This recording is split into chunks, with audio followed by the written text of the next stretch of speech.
Welcome to the fourth day of Print Month. I'm David Tunick, the president of the IFPDA, and it is the IFPDA, the International Print Dealers Association, that brings these programs to you. It is truly our privilege to present today's event on the Brandywine Workshop and Archives.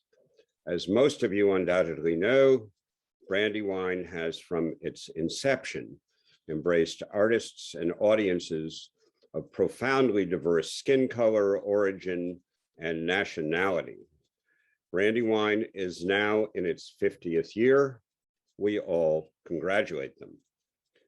In setting up a half century ago and today continuing to operate in a part of Philadelphia that is diverse, if gentrifying, Brandywine has always attempted and succeeded in being as broad as possible. For that, we owe them a deep debt of gratitude. They have made themselves into one of the most important cultural institutions in the art world, both in America and abroad. Let it be said that this has been accomplished against enormous odds. It will be my pleasure in a moment to turn the program over to my old friend, Shelley Langdale, who will enlighten you in much greater depth as to the multi-part Brandywine program. But first, a few words about Shelley. We're lucky to have her leading the charge today. She is the head of prints and drawings at the modern prints and drawings at the National Gallery of Art in Washington, after many years serving as a curator at the Philadelphia Museum of Art. She's a graduate of Bowdoin College, which we should note has the oldest collection of works of art on paper of any museum in the country. Shelley earned her graduate degree in art history at Williams College, and she is the just past president of the August Print Council of America. Shelley has credits and accolades galore and has organized museum exhibitions ranging from early Italian Renaissance to contemporary Japanese prints. For purposes of today's presentation, let's note that in 2012, she curated the exhibition entitled Full Spectrum, Prints from the Brandywine Workshop. Shelley, we all look forward to hearing from you and our other distinguished speakers today. Shelley, the floor is yours. Thank you so much, David, for that very kind and generous introduction. And my cohort, Philip Townsend and Tatyana Renoza, and I are very excited to be sharing information about the Brandywine Workshop with you all today. So I am going to start sharing my screen. Always several steps in the process. And I wanted to start, in trying to prepare this presentation, it is Brandywine in my mind and in many people's minds is so much entwined with its director and founder, Allan Edmunds, who had the incredible vision for this institution. And so I thought the best way I could convey to you the full sense of the Brandywine Workshop would be to let us start with a few words from the man himself, and then I will fill in a bit more detail. So I'm going to share some of Allan's thoughts with you to start, I hope. It's a political statement, it's cultural sharing. Printmaking, it's a democratic medium. It doesn't have to be as expensive because there's multiples. I saw it as a tool to engage people in making art. We started out on Brandywine Street, that's where we got our name, in Spring Garden. The initial function was to train kids in the neighborhood, teenagers, in how to do edition printing for artists. There were no art programs. You were lucky if you had an art teacher in school, in organizations like we have now in 1971, early 70s. And you also had the end of the civil rights movement. There was corporate and foundation interest in supporting things in communities. We operated out of 36 different neighborhoods, even while we were still doing printmaking. And we did that probably until the mid-'80s. And then we made a really hard shift because Other groups were coming along doing similar to what we were doing. We wanted to compete in a much higher environment, but we never gave up on the education. We kind of shifted from being out in the community and teaching and working to development of the location that we now have on Broad Street. So now what our kids do, they all get paid, they come and work on our digital database, which is the artour.org website. Artour is a free open source resource to the public. It's a database. It has all the images in our collection. We have some really outstanding local, national, international artists that have worked here. Like in Philadelphia, Barclay Hendricks. His work is selling for millions of dollars now. Stan Whitney, who was in Philadelphia at the time, he worked with us. He's big time in New York right now. And you got people like Michael Platt from Washington, Emma Amos, Camille Billups. We got Allan Edmunds, one of the most famous artists in the world. About 5 years ago, we decided to change the name from Brandywine Workshop to Brandywine Workshop and Archives. We realized that we had amassed not only the collection from the work that was being produced, but donated work. And then individual artists would come and like what we're doing and want to donate some work too. Some we were fortunate to get at the time in which they were fully recognized, but some they were on their way up and we caught them early on. But I hope that gives you a little overview of Allan's sort of intent and vision for what the Brandywine Workshop was to be. I'm showing you here now the two buildings that they occupy currently. On the left, you see the restored firehouse where they have a gallery and a space and a store. And on the right, I'm showing you the area where they have the workshop and the archives and their offices. And it's very important. It's very important to understand that for Allan, he's an artist, he's a master printer, he taught high school for a long time. He grew up in Philadelphia, he went to the Tyler School of Art. And for him, the act of making art and teaching and mentoring are very entwined and all part of the same goal for his vision for Brandywine Workshop. So from the beginning, he had this idea when he was at Tyler, the fine arts arm of Temple University. He spent 2 years studying in Rome, traveled extensively, came back home.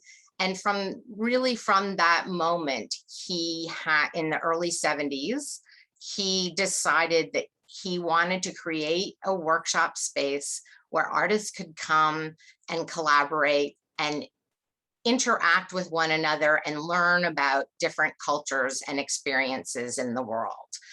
And that through printmaking, artists who might not otherwise have the opportunities to disseminate their work would. And he's always been extremely thoughtful about coordinating residencies so that artists would be able to work together and learn from one another, either different technical approaches or just about different parts of the world. So, and be supportive of one another. So I'm showing you here, as I said, there's the firehouse building now where they have recently done major redevelopment to create this wonderful gallery space. And I'm showing you the workshop area and the archives that they currently house in their adjoining building. It's right next door. And an important aspect of the archives for Allan was that it was not only like many archives, when you hear about workshop archives, you tend to think of the prints that are created in that moment or at that space.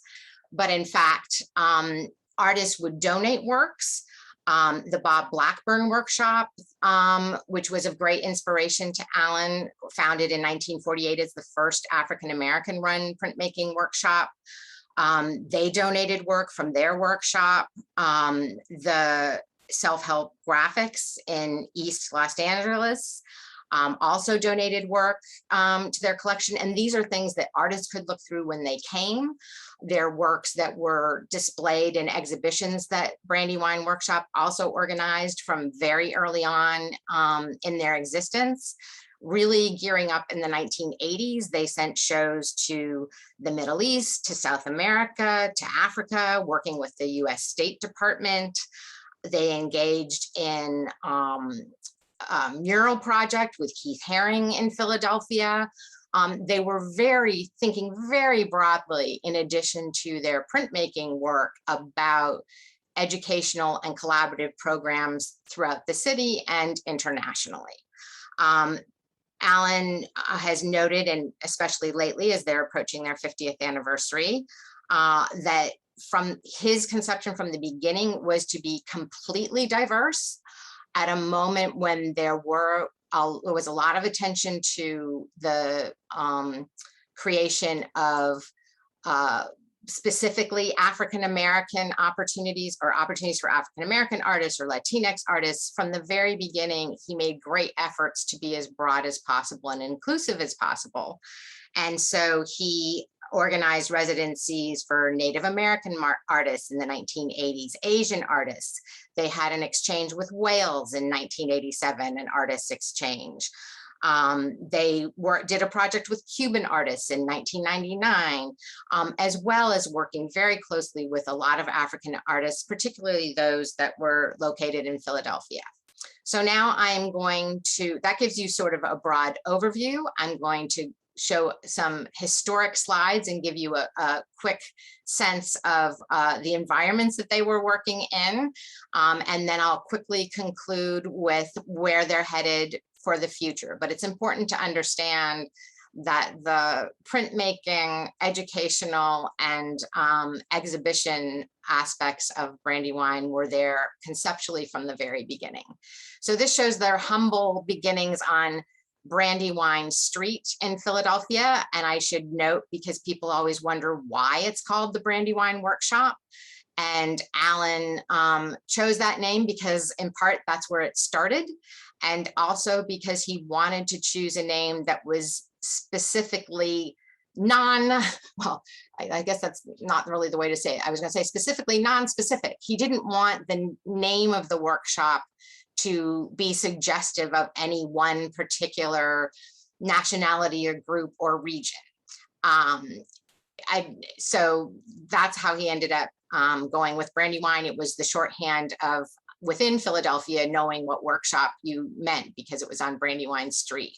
And you can see here that they have actually, we're still using clotheslines to hang their prints up, as Allan describes in his video. When he started, he really had nothing. He was 21 years old, and he and his wife used to drive around Philadelphia to find leftover tables and chairs and so forth until they got their feet off the ground with grants and support from a board. I'm showing you then they moved from screen print to lithography. They were able to get an offset litho press, which allowed them to really expand their production when they would have artists come for 1 or 2 weeks at a time. Allan was always very conscious of limiting or keeping a short amount of time for the residencies, in part because he knew a lot of these artists were emerging and quite young and needed to get back to their jobs. So offset lithography offered the opportunity to produce a print fairly quickly once it was the mylars were created and the press was set up. And I'm sure, and you'll note that it's David Driscoll at the right there, very well known, particularly in the DC area, but also for his work in his first history of African-American art. And then we have more recently Willie Cole in 2017 working with Allan, 2 young artists, Gustavo Garcia and Anastasia Alexandrin, working with Allan in the early I think it was around 2012. So you can see that he brings in high school and other undergraduate as well as graduate students in the fine arts to participate in all levels of printmaking activities and programs. I'm just going to quickly flip through to give you a sense of the variety of prints that were created. They really worked with the artists to produce whatever they needed to do to manipulate the media or to bring in another medium to meet the goals, their aesthetic and artistic goals.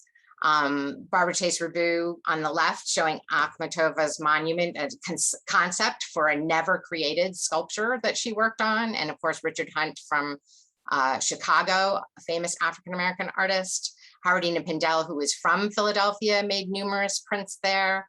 Both Betty and Allison Sarr came into work at the workshop at various moments. Edgar Heap of Birds was one of the Native American artists that came in when they had especially focused residencies for Native American artists.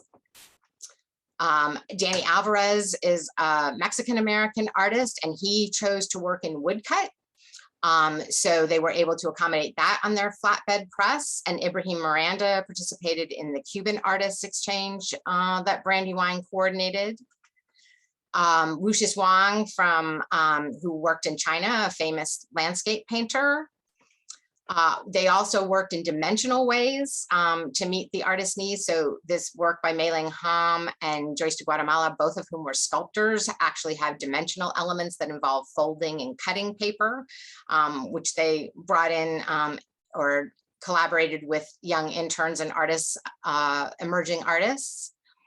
Sam Gilliam was a staunch supporter from the very beginning of the workshop and has produced prints numerous times over the years. He was one of the first residencies at Brandywine in the early 70s. And Mo Brooker has also, likewise, a Philadelphia artist, has been very involved from the beginning. As David mentioned, I organized an exhibition in 2012, which was the 40th anniversary of the workshop.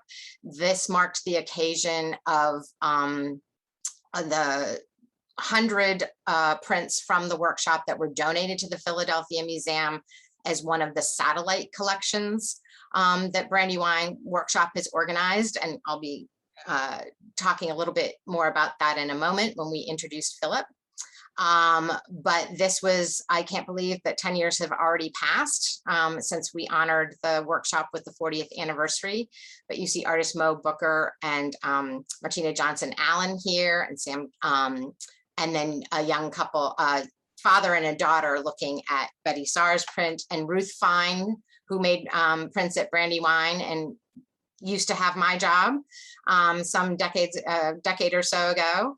And then John Dowell, who's responsible for getting the lithographic press for Brandywine, and an incredible artist who is well-known internationally. There's a wonderful catalog that we produced that has a terrific timeline in it that can give you more information about the history of the Brandywine Workshop in addition to their website. And importantly, we created a teacher's guide that is now being used in another major project that Brandywine has undertaken. As you can imagine, it's the 50th anniversary, which means that Allan started the Brandywine Workshop when he was 21 years old. And he would like to retire, like many folks, but he wants the Brandywine Workshop to continue in perpetuity under the best circumstances possible and continue to respond to our cultural moment and continue to be responsive to artists' needs and to social needs. So in talking with the board about how to proceed for the future, they decided one important aspect to take into consideration is the digital realm. They have this incredible collection. There are over 1,100 prints that they have created in their archive, and then an additional 300 from the various sources I mentioned earlier. And they started with that to produce a database. They created, and this is a virtual institute that consists of a host of us. Tatyana's involved, I'm involved, Jan Howard, and numerous other folks, professors, educators, artists, curators are all involved in this project that they titled the Institute for Inclusion, Diversity, and Equity in Education and the Arts. Full disclosure, that long-winded title came up in order to have the acronym IDEA, to give us a sense of the goal of and mission of the group. And the first big project is the artura.org website that Allan briefly mentioned in the video I showed you. This is an incredibly rich resource that is still under development. They started with a collection in the Brandywine Archives, uploading pictures, information, searchable tools so that you can look up works by Native American artists or women artists or African American artists or Latinx artists. They are rapidly trying to fill in as much information as possible about the artists. They're posting videos to go along with it. There are teachers' guides like the one I just showed you that have been developed not only by the Philadelphia Museum of Art, but by other institutions as well, so that these can be made available to a broadest possible public. And so there's a lot of hope for this database. It's at an incredibly timely moment. And Brandywine has incredible resources to make it very robust, and they are increasingly reaching out to other institutions with rich collections to pull them onto the website and expand it continually. And so this is one of the things that they have also been able to involve more young people, artists and art historians have been working to feed information into the database and make it more robust. And then I mentioned that Philadelphia is one of the satellite collections that Brandywine has been setting up since 1976, where through purchase and or gift, selections of works from the workshop have been acquired by these institutions, and to use them for all kinds of curricula. Many of them are affiliated with universities or schools, but many are also museums. And this is ongoing. They are continuing to make such arrangements using some of the archives that they have saved specifically for this purpose. And I'm showing you a map to give you a sense of how widespread it is. And their purpose of our tour too is to sort of use these satellite collections as resources to contribute to the Artura database, to collaborate on exhibitions with each other, and to spread the news of Brandywine and make larger public aware of them. So I know I have gone over my time, but there's so much to say with all that Brandywine has accomplished in the past 50 years. And they are now focused on building an endowment for staff and artist residencies and paid internships.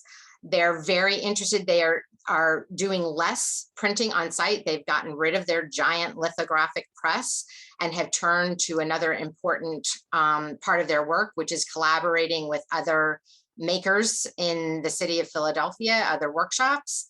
And they're continuing to develop further educational and training opportunities for artists and educators and encourage collaboration across institutions, the nation, and internationally. So the framework today it's a lot that I threw at you, but I hope gives you something of a flavor and the mission of Brandywine. And I'm now going to turn it over to Philip Townsend, who has been very active with the satellite collection at Austin, at the University of Texas in Austin. Philip is a curator of art at art galleries at Black Studies at the university, and he is also a PhD candidate in the Department of Art and History, specializing in modern and contemporary art of the African diaspora with a focus on the politics of identity and representational strategies in Black, Indigenous, and people of color, artists who are people of color. He received his MA in art history from UT Austin and his BA in art history from the University of South Florida. He's a founding member of the Austin-based curatorial collective, Neon Queen Collective, and he has curated and co-curated exhibitions featuring the work of John Pinderhughes, Maria Magdalena Campos Pons, Charles White, Ashley Ortiz Diaz, and most recently, Adrian Armstrong. And he's been doing wonderful things in Austin, and I'm happy to turn over the floor to him now. Thank you, Philip. Thank you, Shelley. Just give me a moment and I can share my screen with everyone.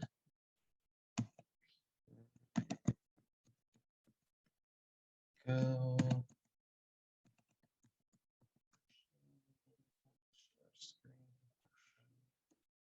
Okay, here we go.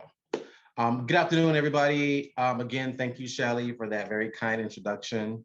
I'd like to start by thanking Brandywine, the IFPDA, and all the organizers, including Shelley Langdale, Shari Young, Jenny Gibbs, and my friend and fellow UT Austin alum and panelist, Tatyana Renoza, for highlighting the satellite collection here at UT Austin and for giving our Galleries of Black Studies, commonly known as AGBS, the opportunity to spotlight a few remarkable projects that we have here that have brought much visibility to many of the works in the collection.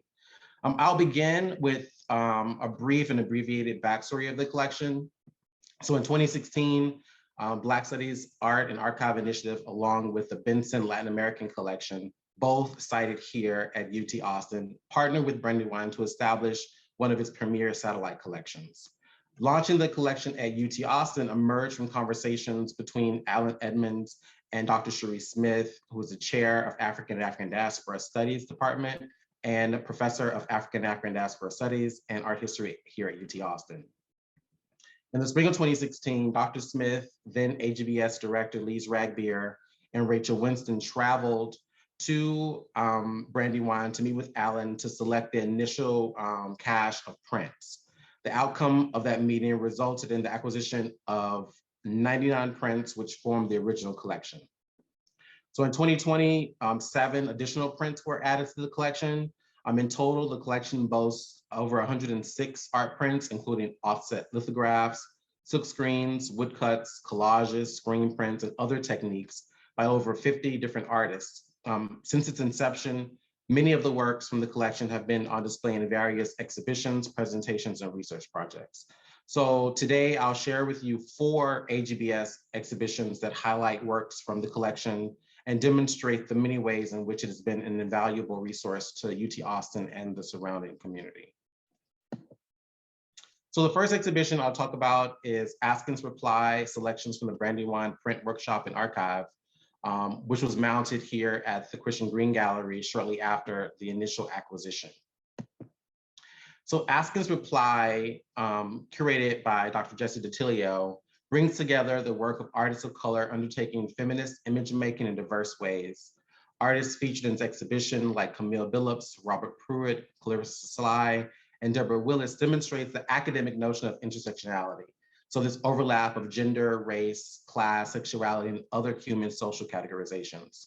These images of women by women artists collectively investigate the challenges and opportunities of representing the fullness of female identity. Here you see images from Barbara Chase Raboud and Faith Ringgold. The discourses explored in these works attracted many visitors and served as a teaching source for many of the undergraduate and graduate courses here at UT, including the departments of African and African Diaspora Studies, Art History, Philosophy, Women and Gender Studies, and Latin American Studies. We were also happy to see a significant jump in visitorship from both Caribbean and Asian studies scholars and the Austin-based Caribbean community who responded really positively to the works of Andrea Chung. And those works were acquired from Brandywine in 2016. And in these works, you can see Chung explores notions of absence and presence, capitalism, the insidiousness of resort culture, and perhaps the most vividly, the effects and residue of colonization throughout the Caribbean. Askin's Reply was shown alongside another exhibition curated by Dr. DiTilio, Nobody's Darling, New Works by Deborah Roberts, which was also mounted at the Christian Green Gallery. Rooted in Black feminist theory and engaged issues of beauty, race, and women's bodies, the show incorporated works from Brandywine collection that situated Roberts within the long tradition of Black women artists taking up similar discourses and printmaking. The medium of collage is central to Roberts' practice. So by lifting and remixing various sources of imagery, she demonstrates the ways that identities are likewise pieced together through media, social interaction, culture, and politics. With Roberts' collages paired with works by Elizabeth Catlett, Camille Billups, and the poem Be Nobody's Darling by Alice Walker, the exhibition asks audience to confront their own assumptions and associations about Black women and Black womanhood. This exhibition resonated within the awesome community. It was in the middle of an aggressive phase, and we still are to some extent, an aggressive phase of gentrification, which disproportionately impacted women of color. That which surrounds us, selections from Brandywine art prints from 1982 to 2013, curated by Rachel Winston, explores two elements central to the human experience: space and time. Sometimes indistinguishable, yet still distinct, these factors of space and time shape our identities and inform who we are, how we view the world, and how we operate within it. That which surrounds us, which was organized as a two-site exhibition, highlights personal expressions of these seemingly natural elements while showcasing the diverse array of fine prints included in the Brandywine print collection. Grounded in representations of physical environment, prints included and surrounded by space, which was shown at the Benson Latin American collection, explore the relationship between earthly elements and natural processes. From the literal to the abstract, these works invited us to simultaneously confront the human impact on nature and to consider the lasting effects natural forces can have on human lives. So artists featured in that exhibition represent a wide variety of ethnic backgrounds. So Cuban, African-American, US Latinx, and Native American, and which brings a wide variety, but a very specific cultural and regional perspective to this collection of works. Together, these prints provide an opportunity to reflect on the personal experience we have within the spaces we inhabit and the natural forces that we encounter. Included in the show was James Wells' Phoenix Ascending, which depicts a fire engulfing in a community, including its buildings, its peoples, and its memories. Alongside this destruction, a phoenix arises, symbolizing rebirth and hope for the community's future. The show's relevancy was connected to the US seeing 14 $1 billion natural disasters in 2019. US weather activity in that year made up nearly half of the year's total losses and went on record as the wettest season in US recorded history. Surrounded by Time was mounted at the Idea Lab under AGBS. And as I mentioned earlier, it ran concurrently with Surrounded by Space, also curated by Rachel Winston.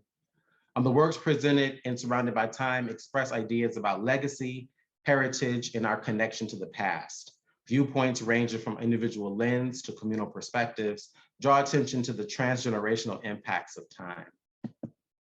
For example, in Janet Taylor Pickett's Memory Jacket, we see a fashionable jacket containing human figures set above the layout of a slave ship.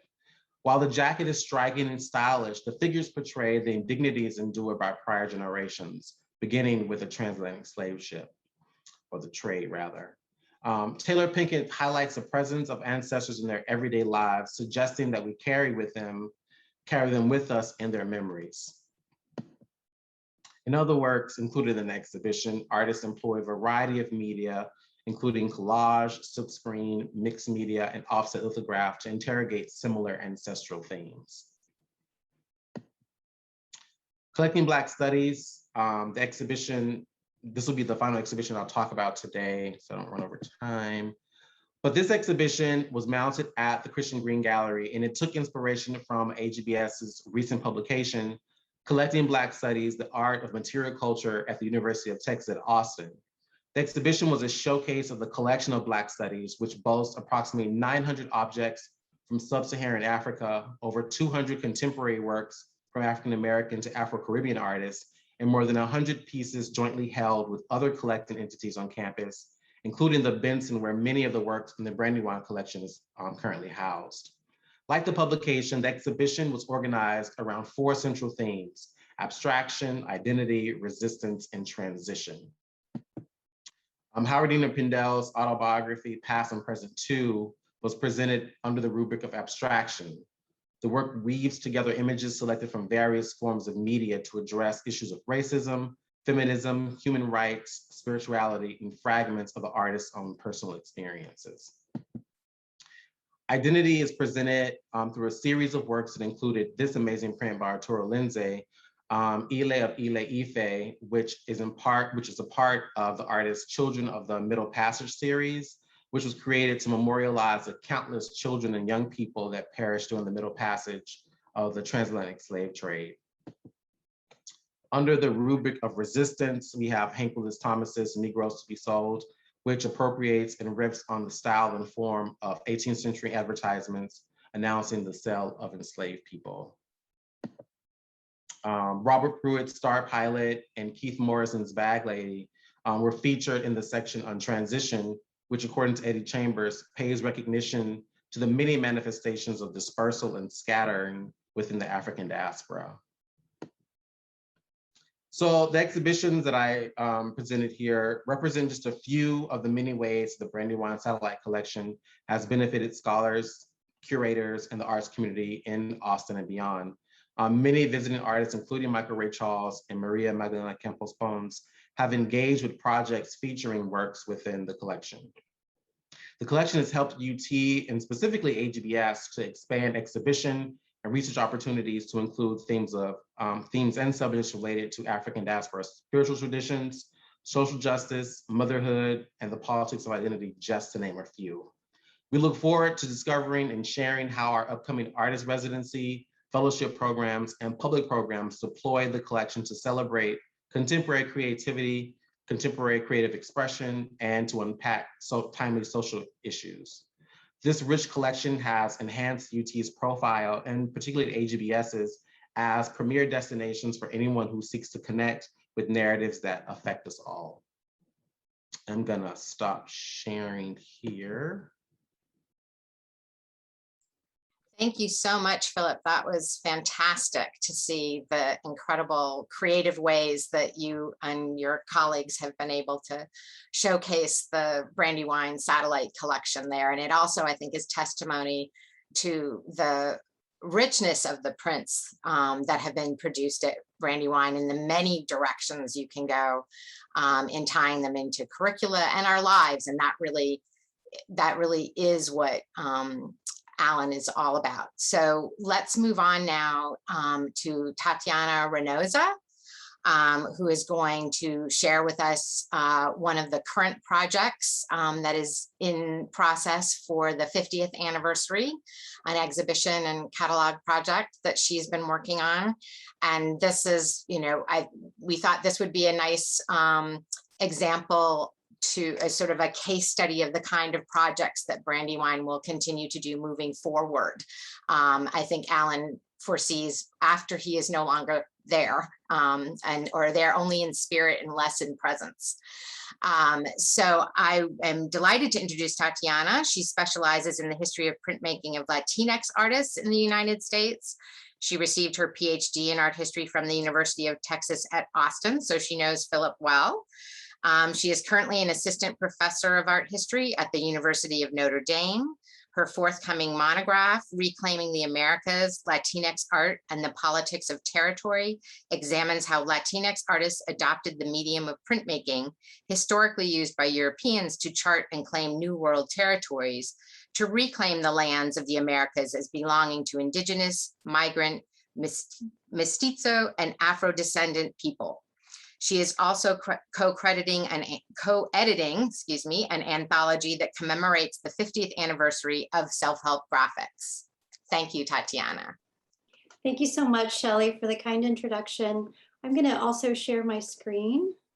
Here. So I'm delighted to be joining you all today for this panel that celebrates the legacy and the upcoming 50th anniversary of the Brandywine Workshop. As Shelley mentioned, I serve on the advisory board for the digital image library artura.org. And in 2019, we began talking about developing new content exhibitions and interactive content for the website. And that's how this curatorial project came about. I'll provide an overview of this upcoming exhibition and show you a small sample of the works that will be on display. All My Ancestors, the Spiritual in Afro-Latinx Art, seeks to highlight the ways Latinx artists invoke the spiritual to address their African ancestry in the Americas. I use the term spiritual in the broadest sense to address the use of religious beliefs, sacred iconography, the recognition of a collective connection to the cosmic or divine, and as knowledge passed down through generations to deal with the psychic and psychological toll of hardship. The artists in All My Ancestors invoke the spiritual as an overarching framework that allows for the veneration of the Black body, the mourning for those souls lost in the Middle Passage, the syncretism of Afro-diasporic religious practices, the connection to land, and as a method to resist colonialism and capitalism's disregard for Black life. Latinx identities have often been defined in relation to mestizaje, the racial mixture or cosmic race as espoused by the Mexican theorist José Vasconcelos that would promote interracial marriage and procreation to counter the premise of racial purity in the US. However, much of the focus was on combining Indigenous and European races to whiten the national makeup, while disavowing the African presence. We now know that the transatlantic slave trade brought Africans and gave birth to their descendants all throughout the Western Hemisphere. Of the 11 million who survived the Middle Passage, most Africans worked, settled, intermarried, and eventually regained their freedom in the Caribbean and Latin America. Only about 450,000 were brought to the United States by comparison. Yet the national discourses of these Spanish-speaking countries often erased or willfully negated the African population in order to deny their ancestors full rights to citizenship and continue the mestizo fictions that privilege Indigenous and European ancestry. The artists in this exhibition are as diverse as the late scholars Miriam Jimenez Roman and Juan Flores envisioned in their pioneering edited volume, The Afro-Latino Reader. As people of African descent in Mexico, Central and South America, and the Spanish-speaking Caribbean, and by extension, those of African descent in the United States, whose origins are in Latin America and the Caribbean. These creatives use their platforms of self-expression to replace a vague or whitened notion of Latinx identity with the lived experience of being Afro-Latinx, and to call attention to the transnational struggles and self-affirmations that unite them in diaspora. While much is known about the influential role of Afro-Latinx artists in the realm of music, performance, and literature, this exhibition focuses on their contributions to the medium of printmaking. The democratic art form par excellence, printmaking with its basis on collaboration, reproduction, and distribution has been an important platform to think through some of these ideas of what it means to be Black in the Latinx community, how one navigates forms of belonging or unbelonging, and how to reckon with the weight of the history of slavery. The exhibition draws from the print archives of the Brandywine Workshop, the Austin-based Coronado Studio and its residency program, Serie Project, Coronado Print Studio, which is another Coronado, Pepe Coronado, and the art collective Dominican York Proyecto Gráfica, the Robert Blackburn Printmaking Workshop in New York, and artists from the Taller Experimental de Gráfica in Havana, Cuba. These workshops and the residency programs have prioritized giving voice and helping shape an Afro-Latinx diasporic consciousness, though much of it has gone unrecognized. And this is the first time we bring together this corpus of prints, creating a relational matrix between these sites of production. And I'm showing you this work by Arturo Lindsay, which you heard a little bit about in Philip Townsend's presentation. This portfolio, Children of the Middle Passage, is actually the centerpiece of this exhibition. The exhibition consists of 44 works by 20 artists and will open on Friday, January 28th at the Brandywine's Printed Image Gallery.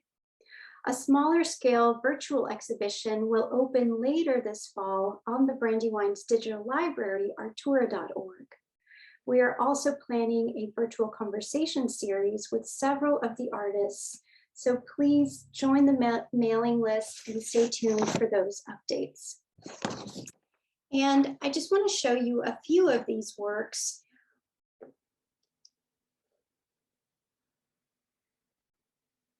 Here we have a print by Juan Sanchez. He is one of the most well-known Puerto Rican printmakers, or Nuyorican printmakers, I should say, and has had a long-standing relationship with the Brandywine Workshop, has done multiple residencies there.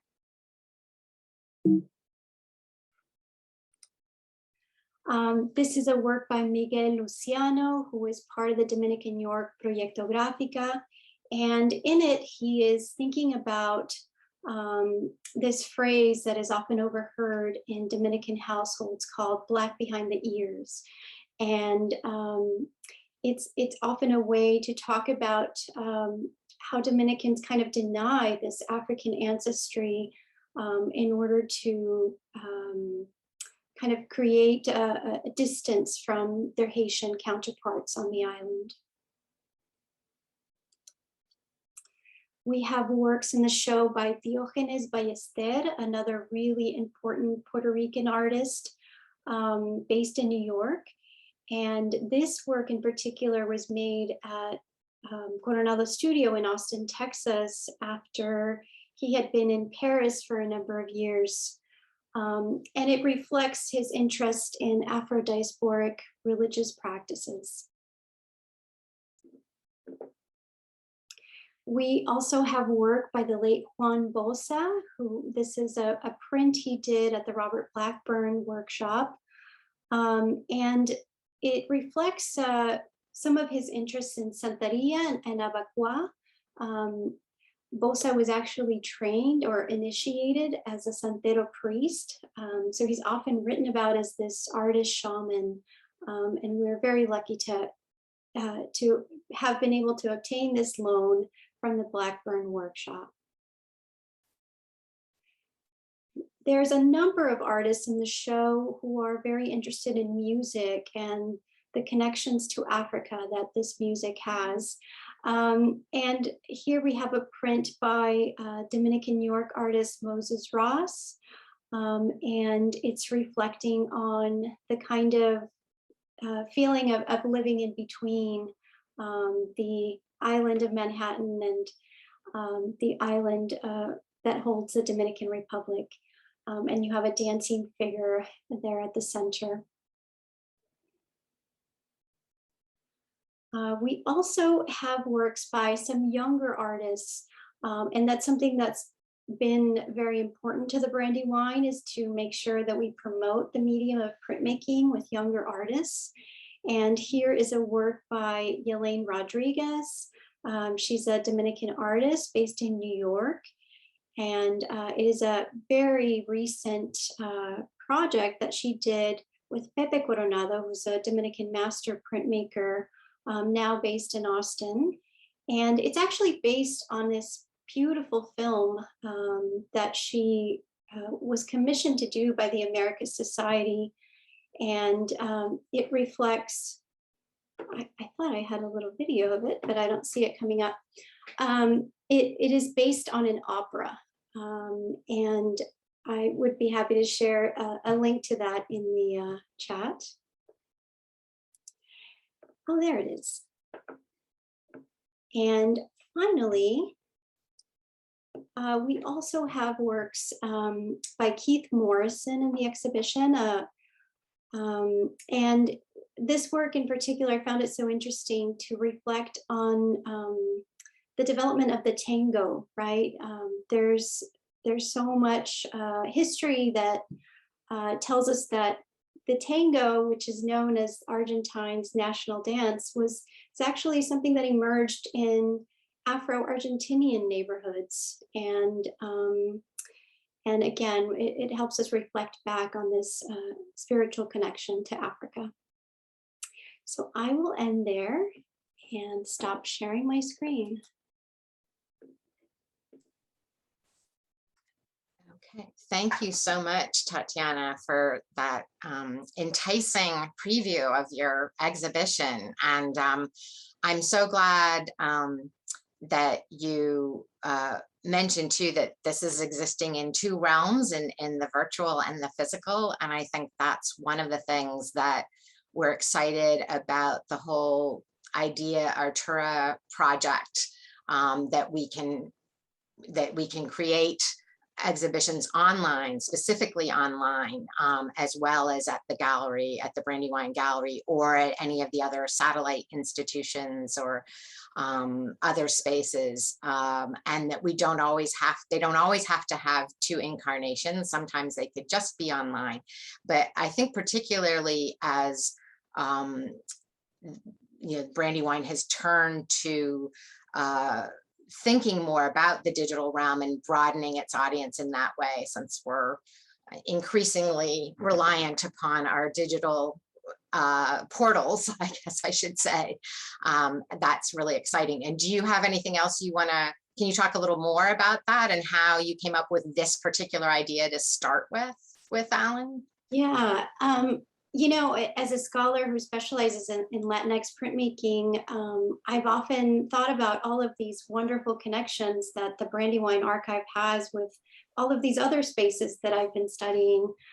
So this was an opportunity to be able to highlight those connections, these shared residencies they've had, these shared interests, and that's sort of how it came about.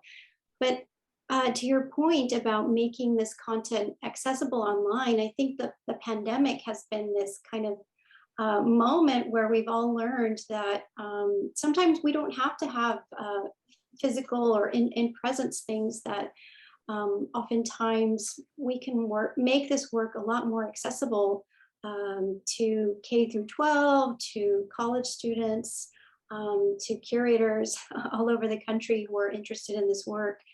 And I think that's always been something that the Brandywine's been really dedicated to, is how can we get this work out there? How can we create more knowledge on these artists and distribute it?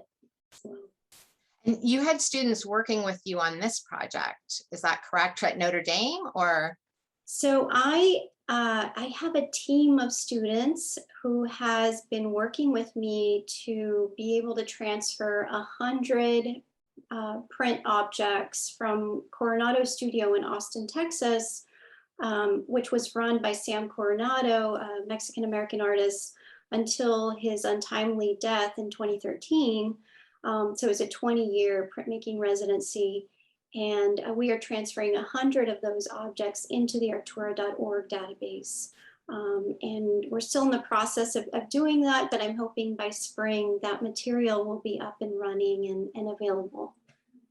Terrific, terrific. And Philip, I was curious to ask you too about sort of the generation of some of these ideas for the remarkable shows that you guys have put together. And is that, do you have a faculty representatives that you work with, or how do those sort of come about? So our collections are generally open to faculty, staff, and student curators. So it's sort of well known around the university that we invite student curators to submit proposals and we consider them. And we actively ask them to engage the entire collection, which includes the Brandywine prints. And often those are the things that most people gravitate towards, is the prints. They're legible. And we have a robust ethnic studies department. We have one of the largest Latin American studies departments in the US. We have one of the largest African and African diaspora studies departments in the Southwest. So we have these large populations of scholars and professors, meaning scholars and students that are interested. And, I guess piggybacking off of AGBS's mission to highlight the narratives of underrepresented populations. So with all those interests aligned and the content that we have in the collection, it's a synergetic relationship that happens. And so all of our exhibitions really stem from the interest of the students, which is a product of these robust departments that we have on campus. And do you also have classes at the Benton Museum, at the museum itself, where prints are pulled out for the students to sort of look at in person, or does that just happen sort of in relation to exhibition preparation? So both. So we do it for exhibitions, but we also have a relationship with the Benson, where we have the Black Diaspora archivist, Rachel Winston.